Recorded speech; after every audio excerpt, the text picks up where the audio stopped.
Today I've got a really quick informative video on how to change your air filter in I guess a 2014, 15 and up Silverado. Your air filter is in this box, and yeah, let's go ahead and jump right in. You have 4 screws on here, and they're all going to be a number, I guess it's going to be a number 9 or a 5/16. There's going to be the one here, you've got the one here, you've got the one little tricky one right there, and you've got 4th one back over here. Easy tip just to get it out of the way entirely. First things first, you can just undo your MAF sensor, your mass airflow sensor for those that are kind of unaware. You just pop that little red clip up and you push in and it should come right out. You can just lay that up over here for now. As I have switched to this Air-Raid MIT Junior intake, which you can check a whole nother video I've got on that. Because I switched to this, my intake will not look the exact same as yours, but I'm also going to take this clamp here loose. The 4th one down here in this corner, right down here, kind of, if you can kind of see it right there. That's kind of a pain in the butt to get to because you don't have a whole lot of clearance. If you just have a really short 5/16 ratchet wrench, it's very beneficial. Not required, but it helps. If not, maybe if you've got a small swivel, something like that, it kind of helps you. But yeah, now everything here is loose. We can now freely take this off. So here we've got our old K&N air filter. If you've used K&N before, you know that they come a nice, like almost like a ruby, almost color, this kind of red color. You can tell that this was kind of well overdue. Got all kinds of good stuff in there. But actually, the air filter I'm going with this time around is actually a green filter. Green Filter USA sent me this out, and so we're gonna give it a shot. We've used their filter in the Focus ST video that you can go back and look at. We really enjoyed using that filter for that application. His gas mileage went up, performance went up. The car just feels so much better on the lower end, and so I wanted one for my truck, and I was gracious enough for Green to actually send me this out. So let me show you how to install this thing. You actually just, here's that, and you just, boom, done. It's actually a really snug fit, which is actually really nice because it fits just really well in there. Hey, it's a snug fit, as in you actually have to press this in. If you've used like wicks or something like that, the filter kind of falls in. You don't really have to push it into place.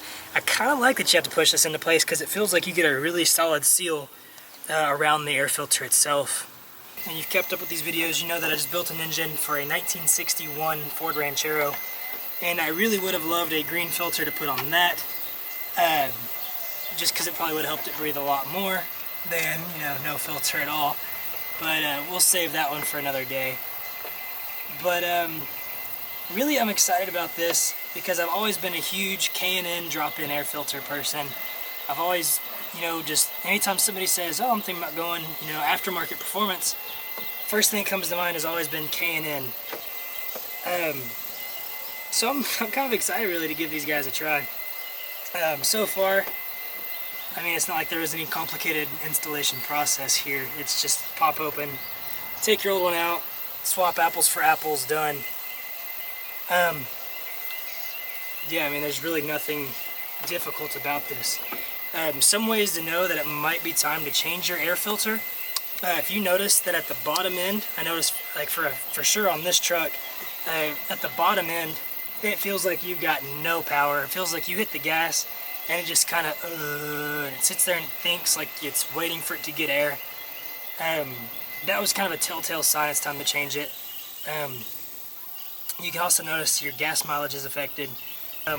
You may not experience the exact same, you know, results as this because I have used a Diablo InSport i3 tuner as well as the Air-Raid intake, so you may not get the exact same results, but we'll see. Hopefully you do experience better results with this. Let's button it up and go for a drive and see, you know, where we're at with this. Alright, so mind you, I do have a different intake, so your takeoffs are probably going to sound a little bit different than mine. Let me turn my AC down so you can kind of hear a little bit better. I'm kind of rolling right now. We're doing about 10 miles an hour. And here's, I guess, a little quarter throttle. I guess we'll call it a pull, even though it's kind of weak.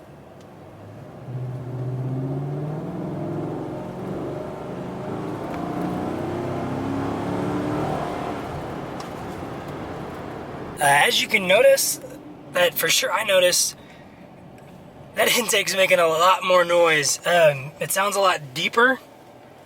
Let's go for another, let's try and do like a from a dead stop, full throttle, I guess we can do.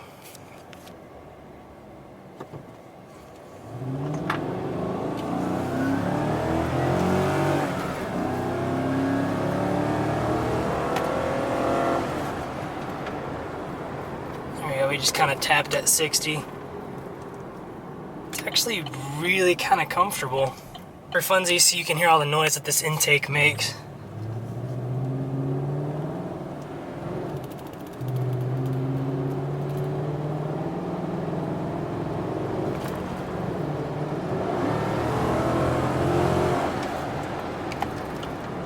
With the K&N filter, I was getting like 18, 19.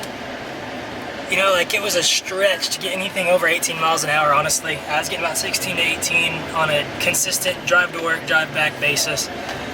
Driving to work, usually I set my cruise about 77. It's just a comfortable speed. I'm not going to get pulled over, but I can still kind of cruise through traffic. Now after driving around with this one for a minute, let me park it and we'll see, you know, what we've been getting out of it. So after driving around, probably did, I don't know, maybe 30 miles-ish in it. Most of it was like streets, but I did get on the highway for about 10 minutes. Just on my cruise, set it at 77 like I normally would, and then drove kind of back roads. Consistently, it was probably about 45, 50 miles an hour, and I was getting 17.8. And that's actually really good, seeing that most of it was, you know, start and stop sort of situation. I'm interested to see how much I'm going to get out of this. I don't see any reason why I shouldn't be touching 20. Driving to work this week, I'm filling up tomorrow morning. I'll reset everything, drive it, and down in the comments I'll make sure to pin my comment where I tell you exactly what I'm getting for dominantly highway driving. So far I love it. Engine's clearly breathing better. It feels a lot better. Sounds a lot better. I'm getting really good mileage out of it. And I couldn't be more thankful. Huge shout out to Green for sending me this. I couldn't be more stoked. And actually I'm going to share, I don't know if this is a one-time use code or what, but I'm going to go ahead and give you guys this. Make sure to go to greenfilter.com. There's your code. Go save yourself some money. greenfilterusa.com. Make sure to go check them out. Do me a huge favor and subscribe if you like this. If you like cars, if you like fast cars, if you like broken cars, because we deal with those too. Just please hit that subscribe button. Like, I don't even know how else to say it. But yeah, thanks for watching. See you on the next video, I guess. I don't know when you're going to see me again, but for sure you'll see other cool stuff that gets posted on this channel. Thanks for watching. See y'all next time. I'm out.